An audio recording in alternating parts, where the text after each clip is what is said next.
we really are body, mind, and spirit, and we have to kind of feed our spirit as much as we feed our body, maybe even more. And all of those things help me over some of the tough spots. And so that's, I would say it another way would be, finding allies. Sometimes you might need a counselor, you might need an executive coach, you might need a psychiatrist.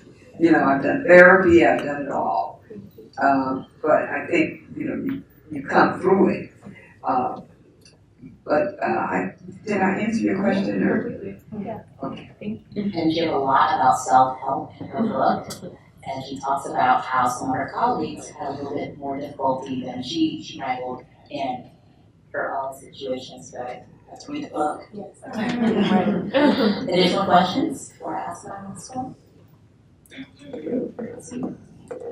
In the age of Trump, we've seen a lot of hate, obviously, towards the media, but particularly there's been instances in my head where I think of moments where the administration has attacked women reporters, women of color, right? You think of April Ryan, Abby Phillips from the CNN. I think Trump told her, you ask a lot of stupid questions. When you see those things happen, what do you think to yourself, and what would be some of the things that you would tell those journalists going through that? Because I think it's hard not to take those things personally, right? He tends to talk to women particularly like that, but also people of color like that more than he does with, let's say, white reporters.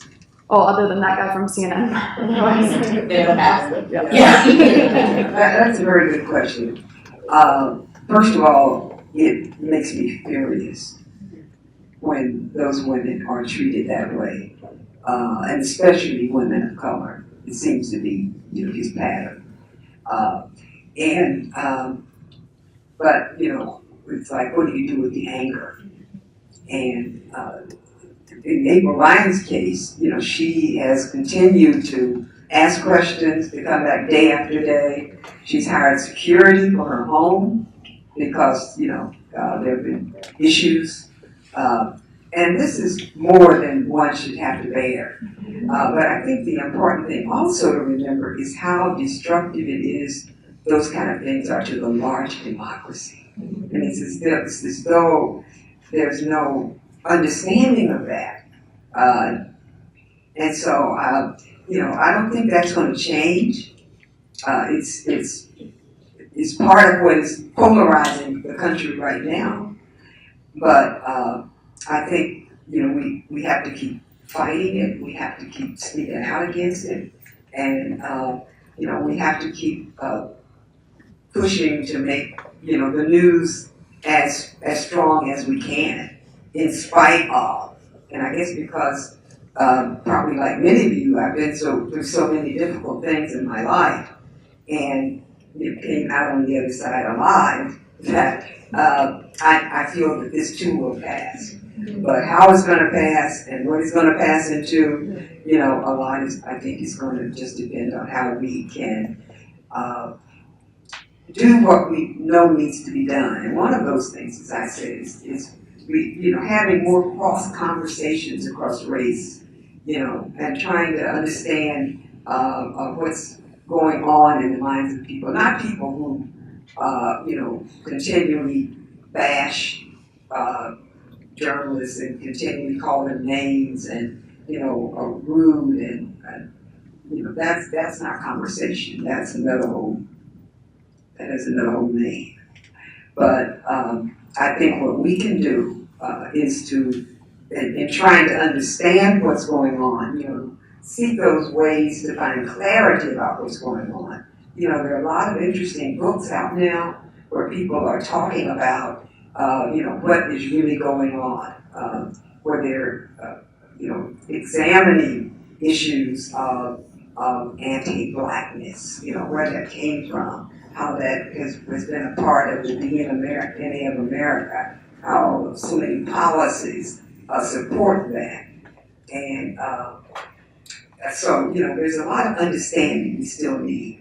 And part of our role as journalists and communicators is trying to find those people who are saying those things and saying them in a way that can enlighten as opposed to something that, can just suppress people's self-esteem, and just it's really quite cruel.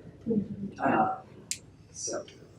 And as we head into the book signing portion of tonight, do you have any parting words? Any pull from Sierra's question earlier from the Mill Buzz? 3 points that you'd like readers to take away from your book? I think the one thing is the fact that journalists are not the enemy of the people. They are very much people who want to be truth tellers and who spend time, energy, effort, money to educate themselves so that they can actually be a part of making this a stronger nation.